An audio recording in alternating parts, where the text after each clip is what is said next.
यासाठी आपण सगळ्यांनी एकच कार्याने वागलं पाहिजे, नाही का? आणि खरं तर आपलं गाव नाश होण्याला कारण म्हणजे व्यसन. गावागावात एकता व्हावं म्हणून तुकडोजी महाराजांनी ग्रामगीतेची रचना केली. पण गावागावात एकता न होता पार्ट्याच व्हायला लागले. तेव्हा मित्रांनो, अशा अनिष्ट प्रथा दूर करण्याकरिता आणि माणसातील वैरत्व नष्ट करण्याकरिता आपण सर्व एकोप्याने वागलोत ना, खूप चांगलं होईल. आणि त्याचप्रमाणे गावागावातील तरुणांनी एकत्र यावं आणि इनामदारासारख्या आणि सावकारासारख्यांचे रचके तोडावं. आणि हे सारे इनामदार आणि सावकार साऱ्या गावाला वाटोळ करत आहे. पण मित्रांनो, जोपर्यंत हा चक्रधर सरपंच आहे ना, तोपर्यंत त्यांचे काळे धंदे कधीही चालू देणार नाही. आणि असं जर वागलो ना, तर एक दिवस हा आपला आदर्श गाव म्हणून नक्की ठरेल. असंच जर एक एक गाव दुरुस्त झालं ना, तर सारा महाराष्ट्र सुद्धा सुखी होईल आणि दुरुस्त होईल. आणि या राष्ट्र संतांचे स्वप्न साकार होईल.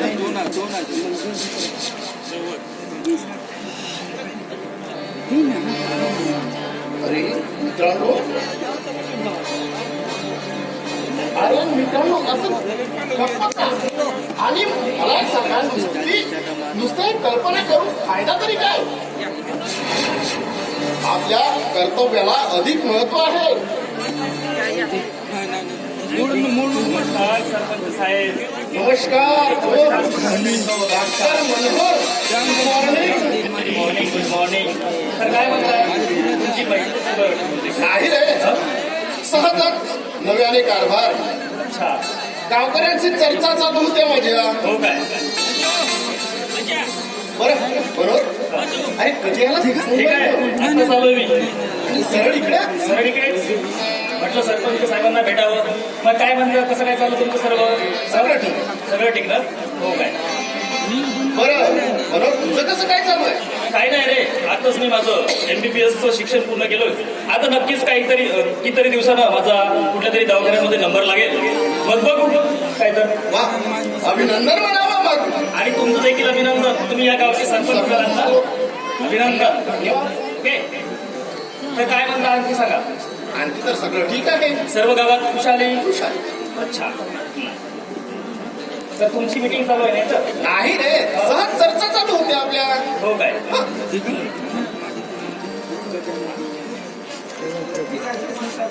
बरं, या. तुमचं काही काम नसेल.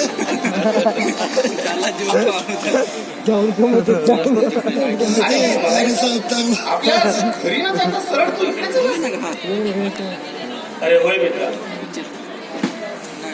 आमच्या वहिनीनं आणि संध्याने या जगाचा निरोप घेतला अशी बातमी जेव्हापासून कळली ना, तर तेव्हापासून त्या घरी जाताना मला खूप विचार येतोय मित्र.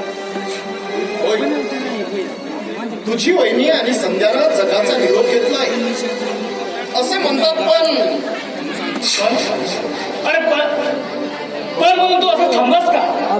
सांग रे मित्र, सांग. असं थांबलास का? गेलो होतो. अरे तू रागावणार नसतील ना, तर सारं काही सांगतोय मी नाही रागवत तक्रार. अरे तू माझा जीवाभावाचा मित्र आहेस ना, सांग ना. अरे अचानकपणे माझ्या वहिनीनं आणि संध्यानं या जगाचा निरोप घेतला म्हणून हे गोष्ट जेव्हा मला कळली ना, मी देखील लावून सांगे. असं अचानक झालं तरी काय बघ.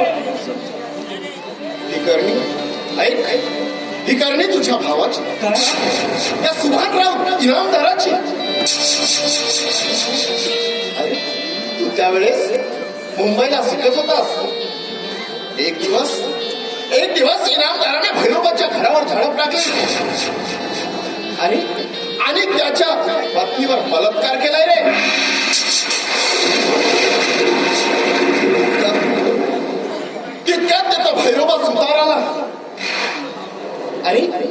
आणि त्यानं त्या इनामदारावर झळक घातली. पण भगवंताच्या मनात वेगळं होतं. इनामदार पळून गेला. भैरवाचा राग अनावर झाला. त्यानं आपल्या पत्नीची हत्या केली. हत्या.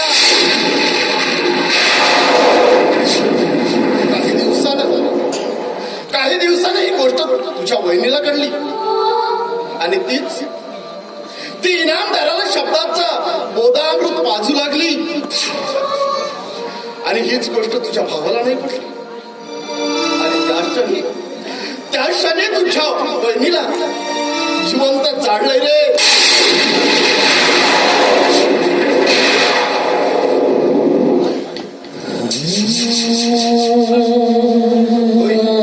माझ्या बहिणीला जिवंत जाळलं आणि मला पत्रात लिहून पाठवलं की आजाराला मृत पावली म्हणून.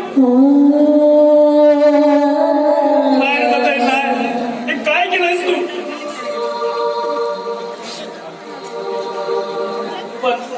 पण चक्रधर, अरे पण त्या आमच्या छोट्याशा संध्याचं काय झालं? अरे तिच्याबद्दल असं सांगतात की अरे पत्नीच्या वियोगानंतर मुलगी म्हणजे डोक्यावरचं ओझं. अरे डोक्यावरचं ओझं समजून तुझ्या त्या भावानं अनाथ आश्रमात ठेवलंय तिला.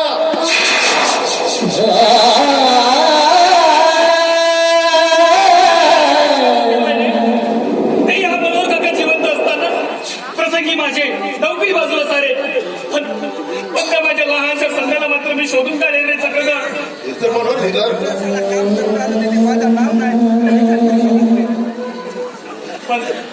पण दादा, खऱ्या अर्थानं तुला दादा म्हणण्याचं लायकीचं राहिला नाहीस रे. खऱ्या अर्थानं तू दादा म्हणण्याचं लायकीचं राहिला. ही सारी शोकांची काय ऐकू ना माझी तळपायाची अतिशय मस्तकात जाते ना. पण मित्र, अशी संध्या कुठं असेल रे?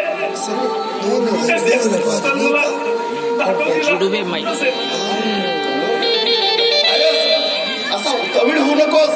अरे धीरधार, मिळेल संध्याचा शोध घेऊ आपण. मित्र काही करू पण माझ्या लहानशा संध्याला मात्र मी शोधून काढेल. मला मदत कर.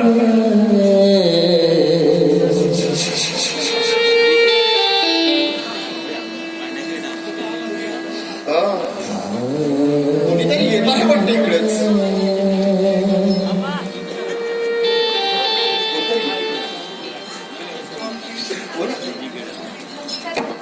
नमस्कार. पण बाई तुम्ही कोण आणि इथं कशाला? साहेब, माझं नाव मंजुष आहे आणि मी नर्तकी आहे. या गावामध्ये मी तमाशाचं काम करते बघा. साहेब, माझं तुमच्याकडे एक म्हणणं आहे. मी या गावामध्ये तमाशाचा बोर्ड केला आहे आणि त्याच्यामध्ये मी नाचते, तर माझं सुद्धा नाव तुमच्या ग्रामपंचायतीमध्ये नोंदवून ठेवा म्हणजे झालं. काय म्हणजे तू तमास केली? म्हणजे तू या गावात तमाशा घातणार? अगं हा गाव सोडून तू कुठेही जा. नाही सरपंच साहेब, असं बोलू नका. मला राहू द्या ना या गावामध्ये. तुमचे खूप उपकार होते बघा माझ्यावर. राहिलं असतं का? पण तमाशा म्हटलं की गावातील लोक कसे माकड बनतात. माकड. बरोबर आहे सगळं तर तुझं म्हणणं. अरे या तमाशामुळे संपूर्ण गावाचा वाटोळ होतोय. हे बघा साहेब, पण मी या गावाचं कधीच वाटवणं करणार नाही बघा. तू म्हणतोस? कारण याच्यावरच माझं परपंच आहे बघा. मी लहानाची मोठी झाली. आपल्या जीवाचं पालन पोषण करण्यासाठी मी नाचगायन शिकले बघा. मी कधीच कोणाचं वाईट करणार नाही बघा. मला राहू द्या ना या गावामध्ये. तुमचे खूप उपकार होते बघा. निदान एक बहीण समजून तरी मला या गावामध्ये राहू द्या. पण तुला तू राहतेस कुठे? या गावचे ते संपर्क करतायत ना, मी त्यांच्याकडे एका लहानशा खोलीमध्ये असते. आणि आज रक्षाबंधन आहे म्हणून मी या गरीब बहिणीची भेट म्हणून ह्या 2 राखी आणल्या आहेत तुमच्यासाठी.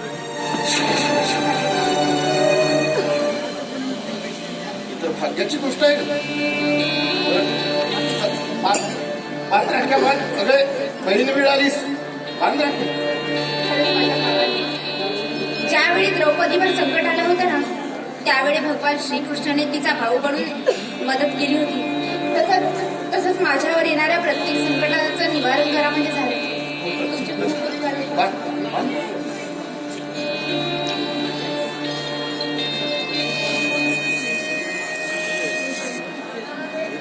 चांगला बांधून राहते सुटले नाही पाहिजे ते साहेब.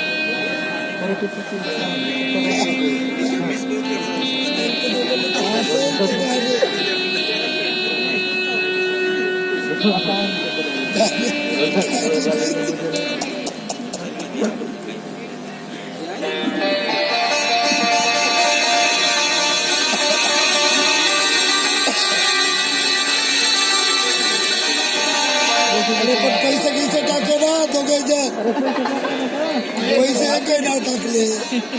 पण बहीण भावाचं नातं जोडलं म्हणून मला या गावात राहायला मी संधी देतोय.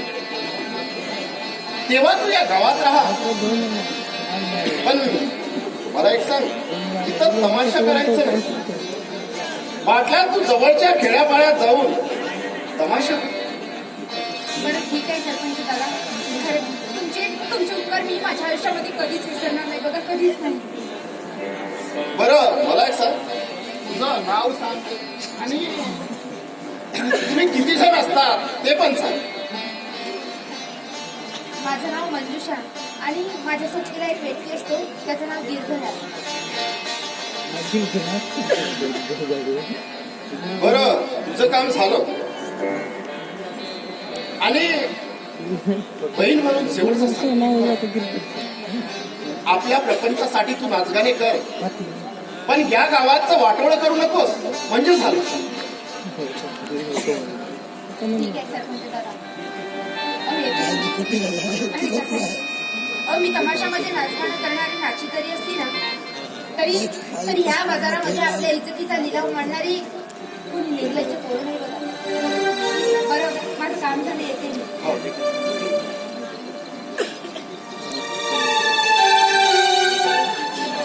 अशी समस्या आहे. गावगाड्यामध्ये संपूर्ण गोष्टी आणि जबाबदारीचं काम तुमच्याकडे आहे. सरपंच झालं. शेवटी मतलब आणि गाव चांगलं झालं पाहिजे. होणार आहे. अरे अविनाश, डॉक्टर काय म्हणता? काय चाललंय? सर्व व्यवस्थित. अरे वा. साहेब तर म्हणावं लागेल ना. डॉक्टर झाले. हो डॉक्टर झाले. आता मित्र काय जवळचा, पण डॉक्टर म्हटल्यानंतर अच्छा. उंची वाढली. पण मी मंजुषा इथं कुठे आली होती? अरे आली होती इथं आपलं नाव नोंदणी करायला. नावनोंदणी करायला. अरे पण आणि एक महत्वाचं सांगू, भाऊ बहिणीचं तिनं अमोल नातं जोडलं आमच्याशी. फसले रे बाबा, तुम्ही फसले.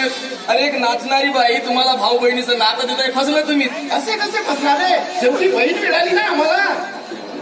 हे तुझं म्हणणं बरोबर आहे म्हणा. आणि चक्रधर हा आम्हाला फसल्याची गोष्ट सांगताय. त्याच्या आणि आपल्या कॉलेज जीवनामधली एक तरुणी होतीच की हा, तिचं मला- नाव बहुतेक रूपा असं काहीतरी होतं ना रे. हो. हा बघ कसा कळायला असतोय. रूपाचं होतं. तेच बरोबर ना. आहे. काय झालं रे मग नंतर? त्या रूपाबद्दलचं काय प्रेम प्रकरण समोर वाढलं की कमी झालं? सांग सांग. कधी मिळली का नाही? हा काय सांग. अरे होतं रे, जीवन होतं, प्रेम होतं, आमच्या भावना होत्या. पण काय या नियतीचा खेळ म्हणावा की आमच्या समाजाची रीत, या समाजाच्या रीतीसाठी आम्ही एक दुसऱ्यापासून दूर झालोय. ती झाली त्या काठावर आणि मी झालो या काठावर. खरंच त्या मुलीची मला आजही आठवण येतं, कारण माझ्या जीवनातील प्रत्येक क्षण तिच्यापासून सुरू आणि तिच्यापासून तिच्यापर्यंत थांबलं होतं. ते अंधारमय जीवन मी कधी विसरणार नाही, कारण मला अजूनही त्या मुलीची आठवण येतोय. खरंच नाही विसरू शकत रे. अजिबात. पहिलं प्रेम नाही विसरू शकत.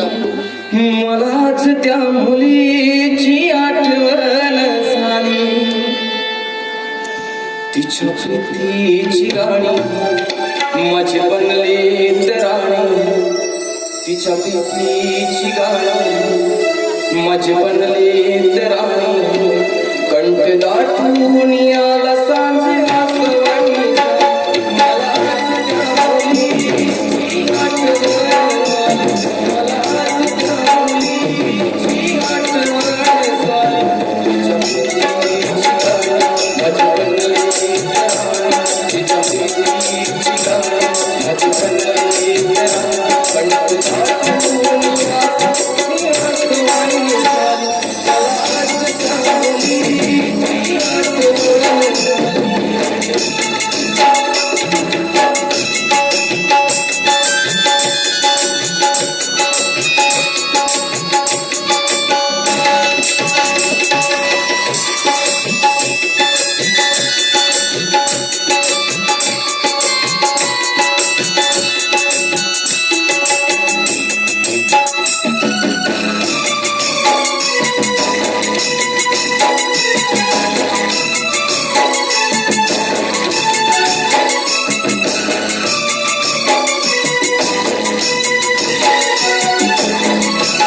पाहू आपण दुसरी. अरे ती नाही आहे इथं, आपणच आहोत. ते भारावून गेलोय रे, कारण तिची आठवण झाली की मनात ती कासावीस होते. कधी ती मला युक्त येईल, कधी जीवनाचं आयुष्य पण स्वप्नात, कधी स्वप्न असतात रे, साकारण्यासाठी खूप वेळ लागत असतो. रसो निश्चिंत राहा, आपण दुसरी पाहू. ठीक आहे. चला तर मग चक्रधर आणि अविनाश मी तुम्हाला उशीर होता. चला. ठीक आहे.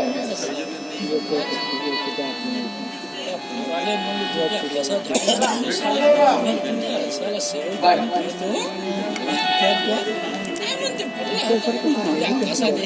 अरे पण ही सगळी गोष्ट ठीक आहे, पण त्या दिवशी तू नव्हताच ना. त्या दिवशी त्या इनामदाराने आणि सावकाराने माझं भर लोकांमध्ये अपमान केलंय.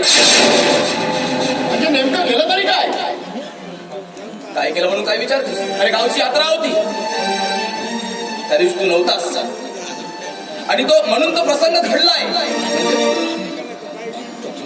होय. त्या दिवशी तालुका स्तरावर आम्हा सरपंच लोकांची सभा होती आणि म्हणून मी तिथे राहू शकलो नाही. कदाचित माझ्या मागे हा प्रसंग झाला असेल. त्या यात्रेच्या दिवशी इनामदार सावकारांनी त्या गावामध्ये तमाशाचा फड उभं केलंय. तमाशावालीला बोलवलं काय? आणि त्यामध्ये माझ्यासारखी युवक मंडळी तमाशा पाहण्यासाठी इथं बसले. तमाशाची वेळ झाली तरी इनामदार सावकाराचा काही पताच नाही.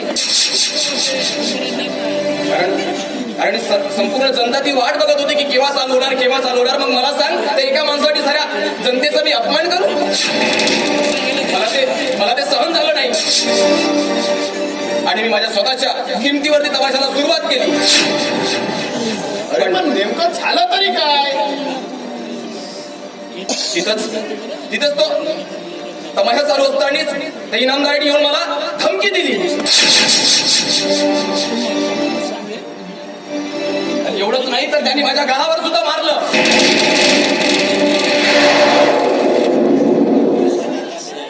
होय, तमाशा? आणि तुलाही नाही समजलं? तमाशा आणि माझ्या या सरपंच पदावर असताना या गावात? अरे यापुढं हे असे वाईट धंदे